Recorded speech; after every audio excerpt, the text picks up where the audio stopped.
Баршаңызға жалынды сәлем достар. Бүгін сіздерге 2022 жылға «Варяг» атты фильмін қысқаша айтып беретін боламын. Әрине лайк пен подписаться кнопкаларын басуды ұмытпаңыздар. Ал біз көпке созбай осымен бастаймыз. Аурвандил атты король ұзақ сапардан кейін өзімен көптеген қазыналар мен құлдарды әкеле жатыр. Ал есік алдында оны Амлет атты баласы мен Геруда атты әйелі күтіп тұр. Король соғыста жарақат алса да ауырып сырқап өлгісі келмейді. Керісінше тағы бір соғыста батырлық танытып арғы өмірдегі Вальхаллаға, яғни батырлар жәннатына бармақшы екен.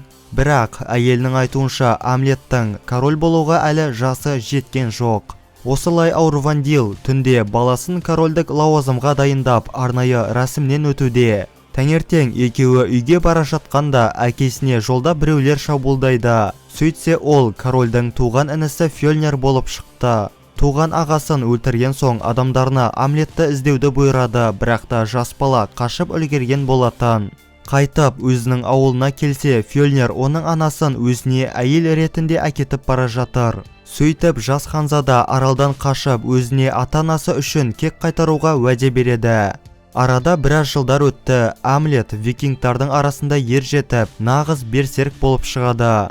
Өзінің өмір сүру салтына байланысты тіпті уәдесін де ұмытып кеткен болатын. Бірақ орыстар ауылына тонауға барғанда жас жігітке кішкентай кезі елестейді.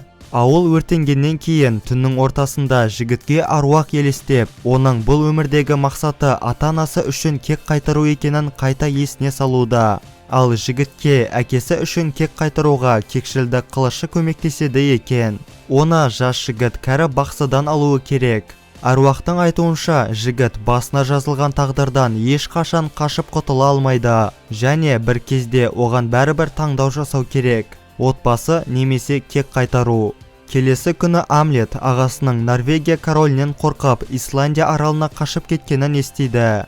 Кек қайтаратын уақыт келгенін түсініп, жас жігіт бірінші кезекте үстіне жаман киімді киіп, шашын алған соң өзіне құлдың таңбасын басады. Осылай жас жігіт көлмен жүзіп барып, Фьёльнирдің аралына бара жатқан құлдардың қайығына мінген болатын. Құлдардың арасынан жігіт Ольга атты қызбен танысып, оның өзіне бұйырып тұрғанын түсінеді.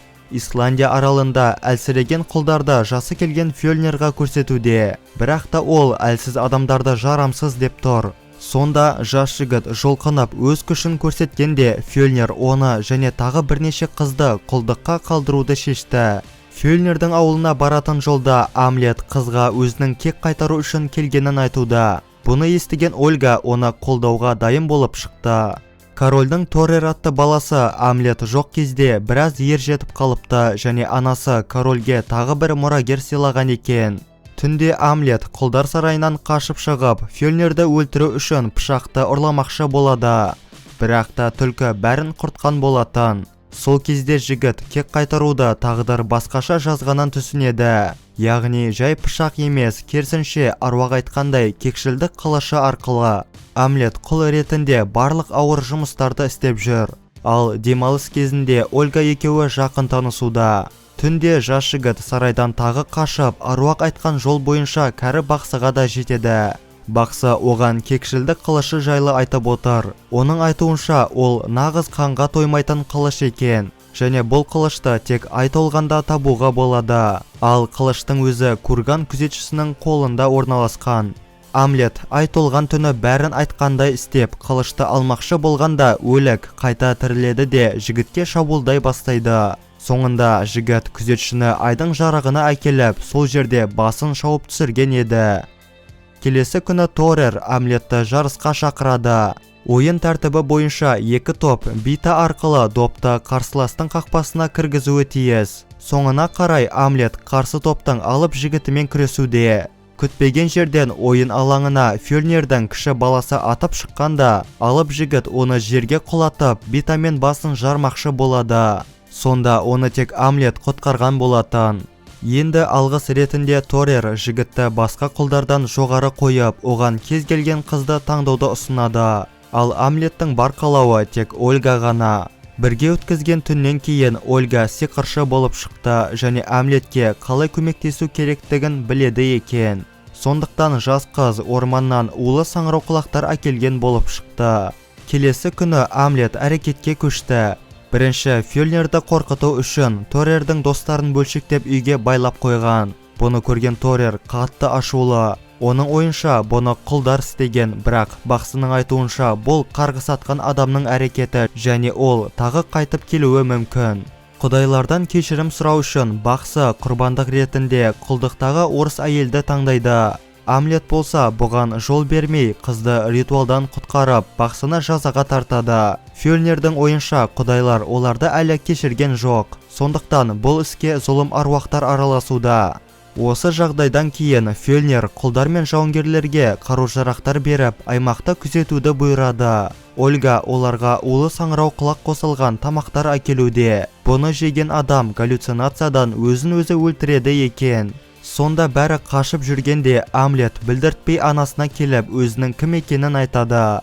Бірақ та анасы оның келгеніне қуанышты емес сияқты. Өйткені король мен оның баласын өлтіруді тапсырған анасы болатын. Бұған себеп корольдің Герудаға көп мән бермеуі және кезінде анасы оған тұрмысқа күшпен шыққан екен. Бұны естіген жас жігіт не дерін білмей тұр, анасына қол көтерейін десе дәті жетпейді. Сонда да ол кетерден алдын Торерді өлтіріп бірақ кетті. Осыдан кейін Амлет тауға қарай қашпақшы. Ольга онымен бірге кеткісі келіп тұр, бірақ та жас жігіт кек қайтарған соң қайтып келуге уәде береді. Баласы үшін Фьёльнир үлкен қайғыға ұшырайды, өйткені Амлет оның жүрегін өзімен алып кеткен болатын. Сонда Геруда күйеуіне құлдардың арасында Амлеттің адамдары бар екендігін айтады. Фьёльнир сол жерде бірнешеуін өлтіреді. Бірақ енді Ольгаға жеткенде қапшықтағы жүрекпен Амлет пайда болады. Жас жігіт күзетшілермен шайқасып жатқанда Ольга қашып үлгерген болатын.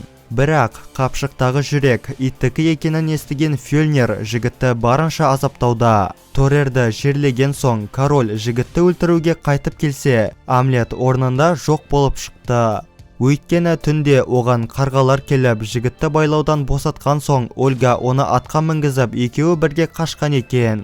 Амлет толықтай емделгенше Ольга екеуі ерлі-зайыптылар секілді өмір сүреді. Жас жігіт бәрінен шаршап Ольгамен қалуды шешкен болатын. Ольгамен бірге қайыққа мінетін кезде Амлет оның жарақатынан сүйеді. Сонда жігітке болашақ ұрпақтары елестейді. Оның ұрқында 2 бала болады екен.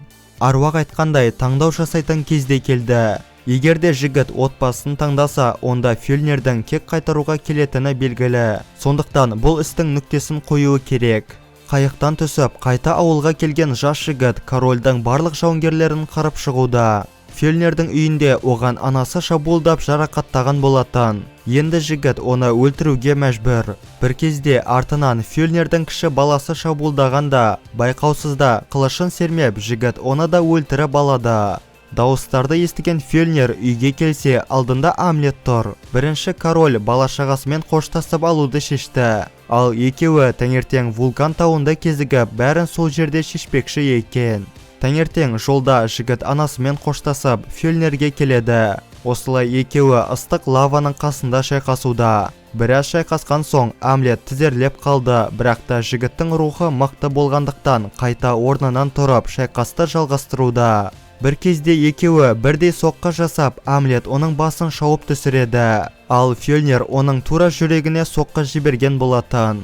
Жерде жатқан Амлет өлерден алдын Ольгамен егіз балаларын көріп, ары қарай Вальхаллаға аттанады. Осымен біздің Варяг атты киномыз аяқталады. Достар, видеоны соңына дейін көргендеріңізге үлкен рахмет, және де лайк пен подписаться кнопкаларын басуды ұмытпаңыздар. Ал ендеше келесі видеода жүздескенше сау болыңыздар.